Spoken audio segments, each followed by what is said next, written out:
I'm comfortable working here because I have a really nice piano here, and I don't have to go in, do anything about that. I am actually getting another piano, um, Oh, really? but it's an upright piano. Oh, is it so that you can bring it outside? Right, yeah. Somebody was giving it away, so I went to check it out, and because they had a piano technician look at it, and I spoke with him, and of course he said that he felt the tuning, even though it's out of tune, he felt that it was holding tune. It wasn't like unstable, when the pin, about pianos, if the pin block dries out, it won't stay in tune anymore. Yeah. That's a big problem here in the in the Northeast where it gets really cold in the winter. And with old pianos, they weren't used to central heating, so they weren't always kept in a hot environment where it gets dry in the winter. So anyway, it appears that it's stable. I mean, I'm still having to pay to get it moved, but they're just giving it away, and it's an old Nice. Iverson Pond. I don't know if that rings any bell with you. When you live for a while and you goof around with pianos, especially when you're growing up, and you see like some church basement or like some function hall has an old piano in it, you go and play it, and you start to get used to like some of those names that you see. Hmm. Cable Nelson is another old one. Or like Henry Miller. There's a lot of old Miller pianos around.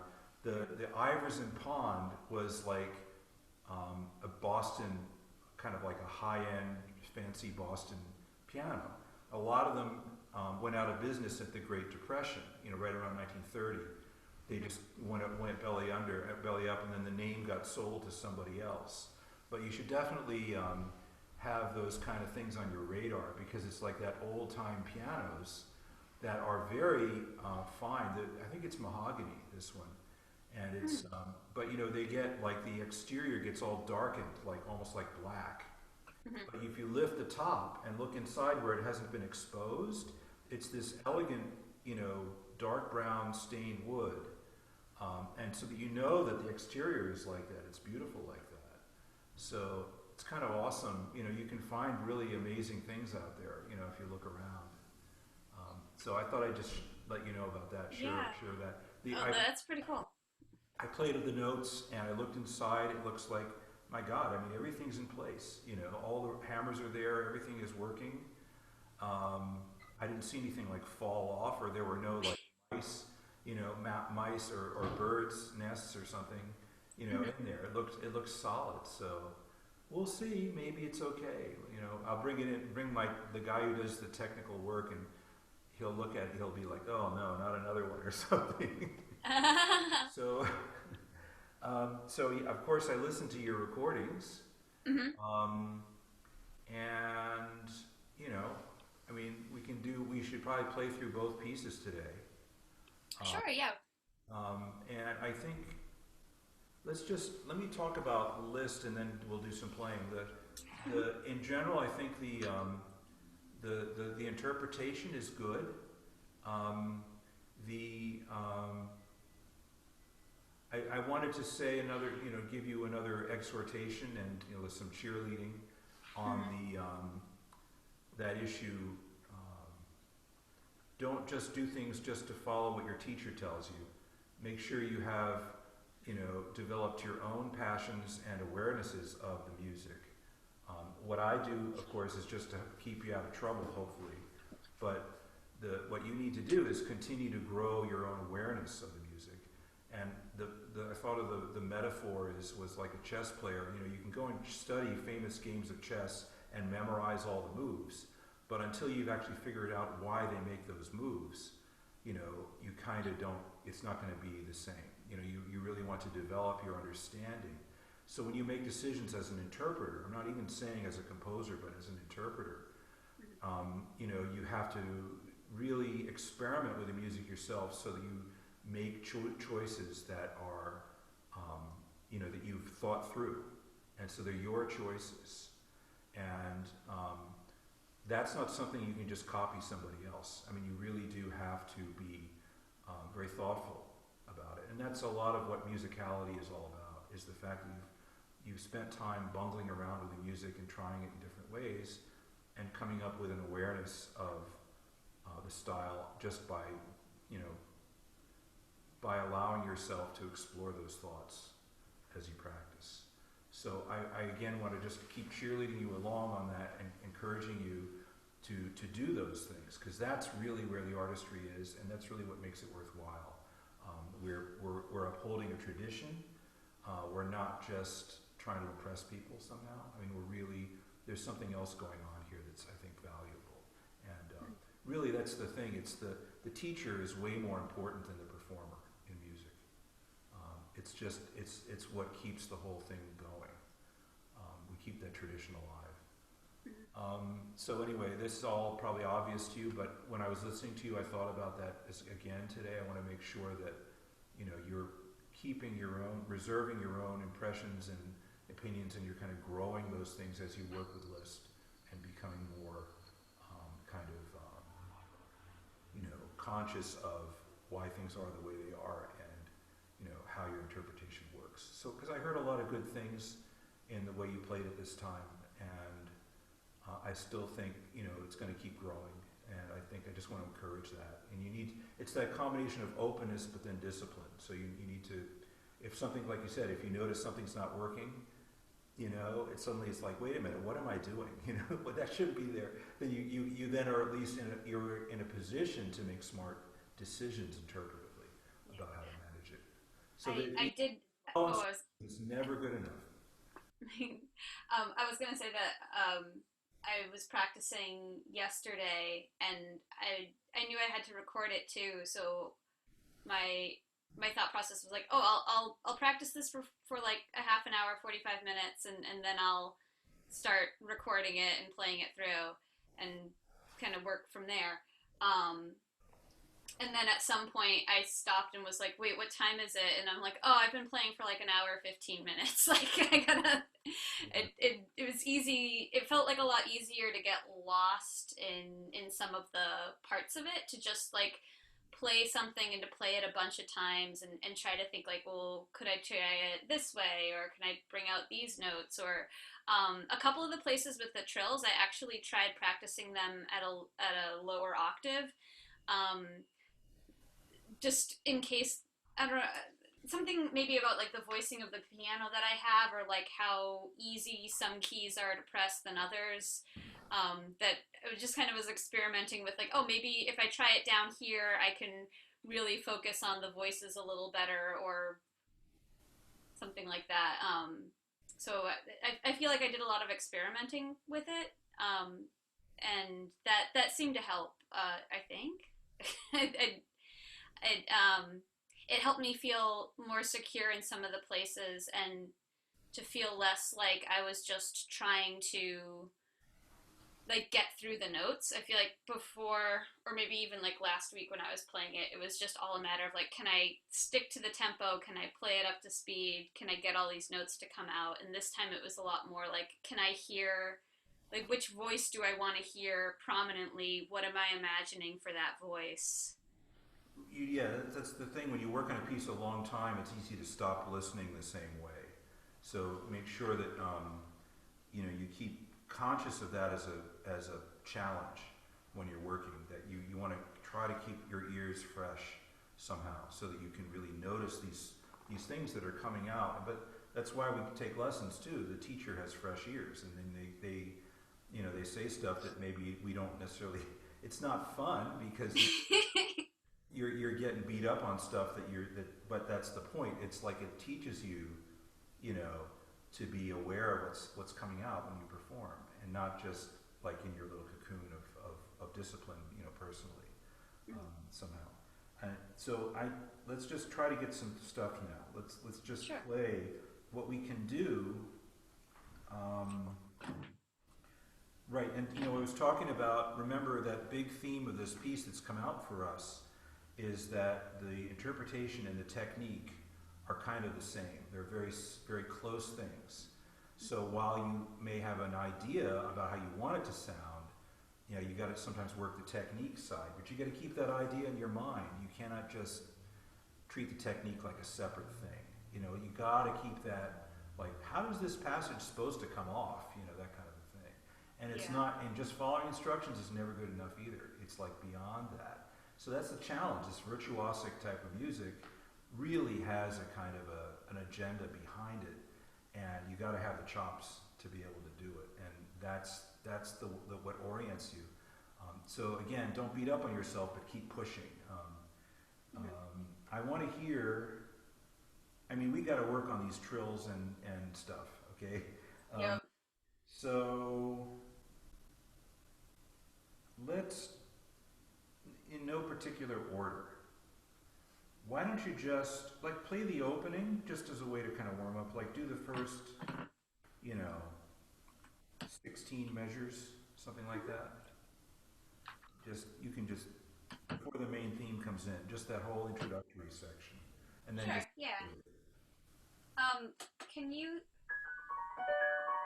can you hear that all right? yeah, and it's on the right pitch as well. Okay, cool. Yeah, I messed around with some. I swear, like every week, I learn more and more options between like the computer and the digital piano and Zoom. Like, there's just.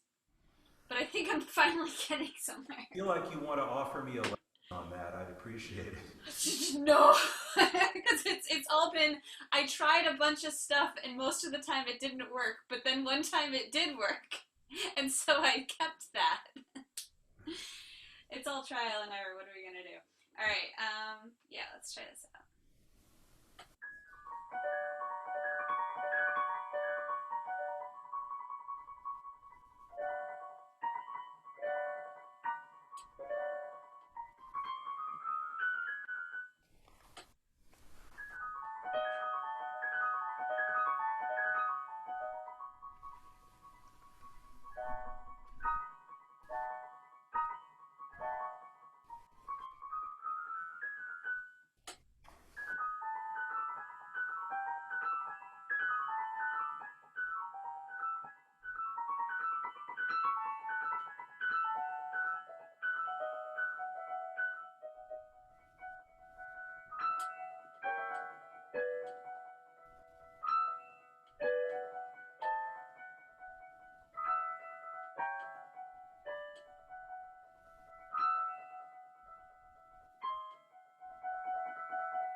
Yeah, it's still a little hard to hear, Uh, um, but it's okay. I mean, we can cope with it. It's I don't. It's probably not even volume. There's some other filtering thing. Did you get the latest version of Zoom? not recently. I don't. It didn't. Either. I haven't gotten it either, but there's apparently like some kind of something like enhanced music function or something on there. Oh. I don't know. I mean, Huh. maybe at some point we'll check it out this week. Maybe. I think it just came down like last week. So anyway, something to be conscious of. Oh, okay. Uh, Yeah. Because I update it when it says, "Hey, you need to update," and I go, "All right, cool." But yeah. I haven't really been paying attention to what kind of So what anyway, they've been just putting up there. again, I mean, here I am offering, these subtle criticisms, and I'm not still not quite sure if I can hear. I guess another thing that we could try. It's especially hard because this is the beginning of the piece, and I'm trying to make sure it stays quiet. So, You, yeah, maybe I can also try turning up the microphone sensitivity yeah, prior to playing. Maybe that'll change things. maybe. I mean, it does sound like it's a little bit sort of fading in and out. So it's not horrible, but Uh, the clarity is not always quite what I would desire. I But see. it's I think I mean I'm just kind of like just we'll just do what we can with it. Sure. Um, I mean, that whole thing was sounded decent. Um, just remember that at the end of those little places before the fermata, a little bit of tapering um, is always is helpful, and then taking time at the rest on the fermata, just as a as a it's one of these stock in trade kind of effects. Hmm. I always think of like there's certain musical effects that just always work no matter how obvious they are. Like an echo, like what you could do is, the Concord Sonata by Charles Ives. No, I'm not familiar with that one. Well, do you know that the four movements are each the Concord Transcendentalists? Oh, There's one for Thoreau, who he actually played the flute, Thoreau. Well, there's a section in the piece. It's a piano sonata it says Thoreau's flute, and sometimes they have a flutist play that, and a lot of times they're off stage or they're backstage. So you're playing, the pianist is playing through this piece, and then there's this flute that sort of starts coming along. I think there's another one with a violin in it. So it's an effect, that it's like a contrivance, but it's interesting and successful. hmm So even in a simpler one like this, you're pausing. There's something, it just, it's like, I think it was Arthur Schnabel. There's something that's like, pianists can play all the way I can do everything else I can, but where I really score is on the rests. I know how to do rests. There's something to learn from that, that, how you manage the rest and what the rest sort of means rhetorically. So just enjoy that thought. I think it's a wonderful place in this piece that's not difficult, but you play with it. You play with it when you're playing the piece, and don't just say, just don't ignore it, as an expressive device. And that's why I say it's like, something, whatever it is. But if you think about that, the gesture. I don't. It makes me think of Oh, sorry. I was gonna say it makes me think of in like comedy. I've been listening to a podcast recently with a comedian interviewing another comedian, but they were talking about like this sense of like dramatic timing or comedic timing, that feeling of like when to deliver the line or when to deliver the punchline. So that's what I thought of when you were like, oh yeah, you need to know like when to come back in. About when, but it's also like your consciousness of the rhetoric. Even when you're talking, that's a natural part of the way we talk. It's like our brain has to sort of work its way through, so we pause, and then, especially when you're talking to, like, if you're giving a speech to a room full of people, you may give more time at the pauses because you know that some of those people are a little slow. So you're conscious of how their thoughts might be unfolding as you're trying to bring them with you. And I think it's not unrelated here to that. But this is like playing a game, because these are like, the birds are just starting to be out there somewhere. Yeah. I mean, Yeah, and it's also like that sense of, because you as the performer know what's coming up next, so you have this kind of drive to be like, okay, and now the next thing, but the audience doesn't necessarily. exactly, and you as I think as a helpful guide to the audience, a kind of docent to the piece. You are, helping them to find their way through it in a way that is compelling, and of course it all adds up in the end. At the end of the day, it's not just that; it's how the whole piece hangs together and how these parts work with it. That's why I think thinking rhetorically is probably the smartest way to kind of encapsulate this idea of the kind of practice. So I just want to make sure that stays in your thoughts. Now, I don't have a lot else to say about that. I do want to go ahead and have you pick up to 46 through 52. Yeah. Now that you're all warmed up. Yep. Just dive in and do it, and we'll see what happens. And then we'll struggle with some stuff in there.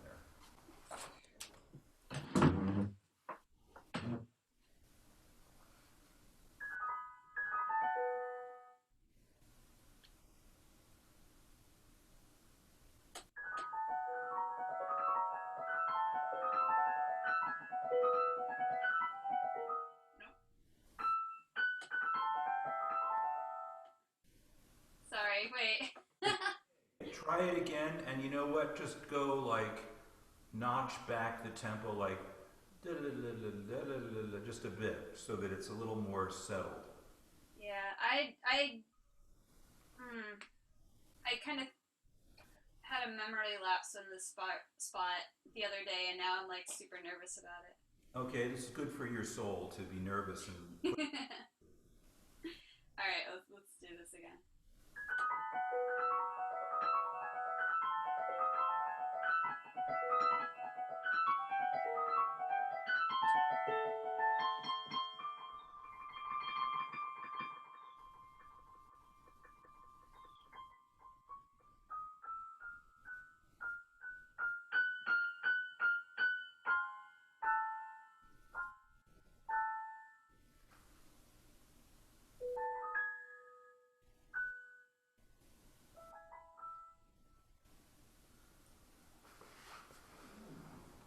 I can't remember where I'm stopping. Is that where I'm stopping? yes. Okay. Um, yeah. So again, this we're again. I'm just going to complain about Zoom again. In fact, it's my little computer speaker. Maybe I need to get bigger speakers or something. But anyway, I You mean, might just as a heads up, you might because I'm using headphones for our lesson, and then I actually use external speakers for when I'm teaching, and that helped a lot. maybe it's the thing, but it hasn't really bothered me that much yet. So I guess maybe at some point I'll do it. Um, um, just a little question first. Measure 48. Hmm. The trill. Can you play measure just straight through measure 48? I just want to check how you're handling that. Just go right Sure, through. yeah. I'm gonna turn up the microphone too in case that helps. I guess Louder we'll is see. generally better. All right.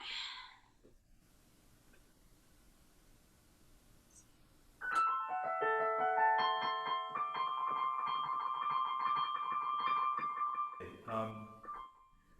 good. I mean, there's there's different ways to manage it, but the general thing for this that I think this whole passage needs is just continuity and a kind of fluidity.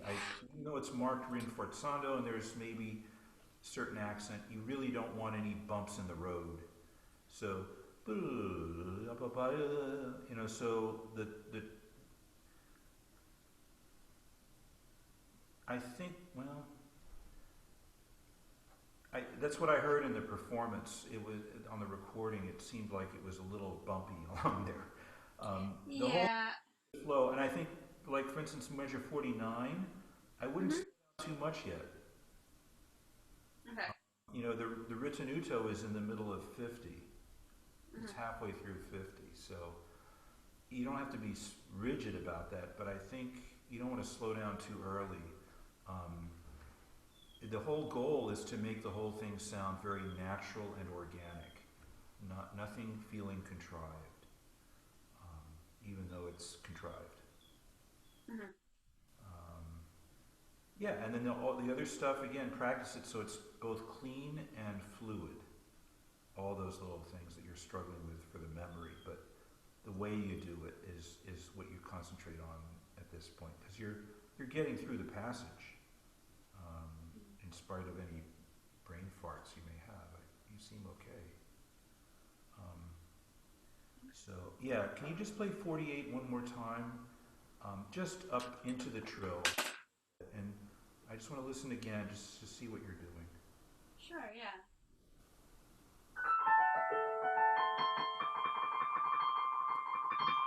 I think we had that issue of the 4-3-3-3 going again.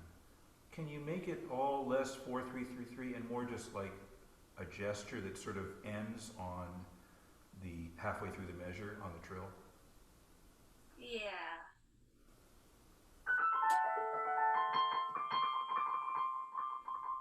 Are you playing when you get up to the C's of the last triplet? Uh-huh. Are you doing that with your left hand? No, I'm doing all three with my right hand. That might be part of the problem.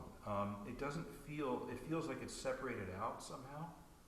If you made it feel like it's only one hand playing the whole thing, you know, it's all fluid. Mm. No, no, it's the way I have it fingered is it's left, right, right. Yeah, so do I. The problem. So yeah, So it's I'm playing finger one on the F sharp, not finger two, because otherwise I have a really hard time getting to the A. Oh, what if I put one on the E? No, that's not gonna work. Wait a minute. so you're playing the A with your right hand also. Is that what you're doing? Yes. Yeah.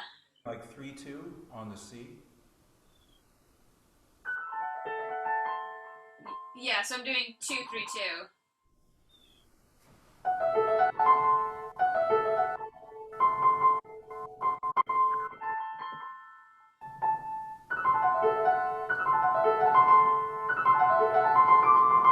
I would just avoid doing anything that did that. You know, it just seems. Try to make it so it flows. You see, that's the thing. It's you may be finding a solution, but listen to the result. That it flows. It doesn't like have a.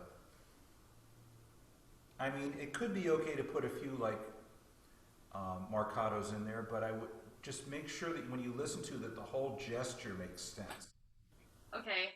You know. Yeah. It might be that I don't have a I don't have a really good idea of why there are three C's in a row. That's what we talked about before at one of those lessons. It was to try to figure out what the hell, right? Yeah. I really do think that, of course, they're all clean and they're all there, but it's that old problem with this type of writing. You don't want to necessarily make a big deal over them. You know, there's maybe a little crescendo through them. Bum, bum, maybe he heard a bird that sounded like that list. I mean, there's other ways to kind of approach it, but you definitely should play it. Don't leave the notes out either. Yeah. So anyway, I'm just trying to figure out why that passage seemed a little clunky to me. And then when you get to Yeah. trill, Yeah. I honestly think it's because like I'm not quite sure how to hear those C's and then the trill. the answer is just, let's see, you can do your fingering now.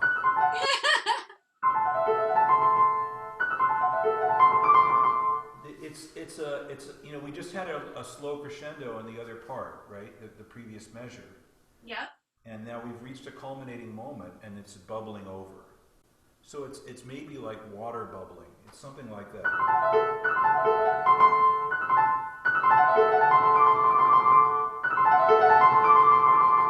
It's something like that. You don't have to. You don't. You don't have to. You know, put accent. It's part of the line. Okay. Mhm. You know when you know about repeated notes, you change fingers if you want to play Yeah. fast. So you can still articulate with the pedal down, but you can crescendo through them.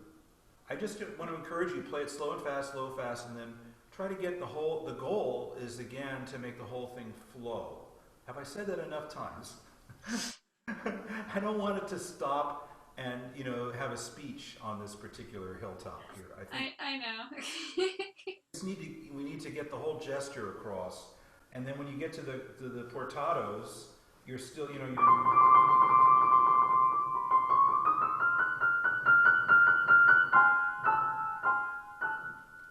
and then because this is all kind of cadential, this whole thing. Mhm.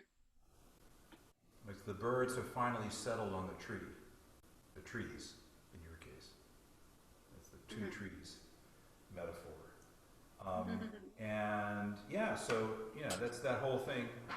Again, the big picture of what it is, kind of thing. This is all like, in the grand scheme of things, it becomes a detail. But it's like you got to work it out, you know. Let's see, what else did we want to talk about? I mean, your solemn place and then your maestoso aside, you know, at measure 72 and 71 and following, was pretty darn good this time. Yes, I was working so much. I was like, ooh, is that numinous enough? See, yeah, exactly, numerous. whatever. But the thing, um, it's again musicality, right? You kind of have to figure out what is this passage supposed to do, and you did pull up the pedal, for my taste, a little early in measure 80. You could have kept more resonance.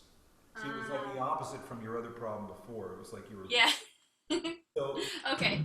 when you get to the following stuff again, remember it's slow, it's slowing down, but it's still continue. You got to keep the energy flowing through the pianissimo section that follows. Mhm.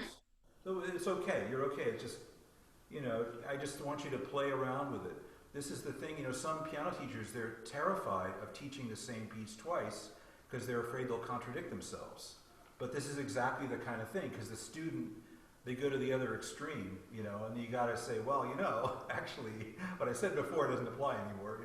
So it's kind of that, it's trying to kind of play around with it until it really is compelling, and sort of, again, flows. It's this romantic style, 19th century style, later part of the century, where things flow into each other, and there's a kind of a dramatic um, connective tissue all the time. There's no kind of stoppage like that. And if there is a stoppage, then it's rhetorical. It's like when you have that rest, it's not really stopped. It's like you're playing the rest. So it's Yeah. it's sort of like that.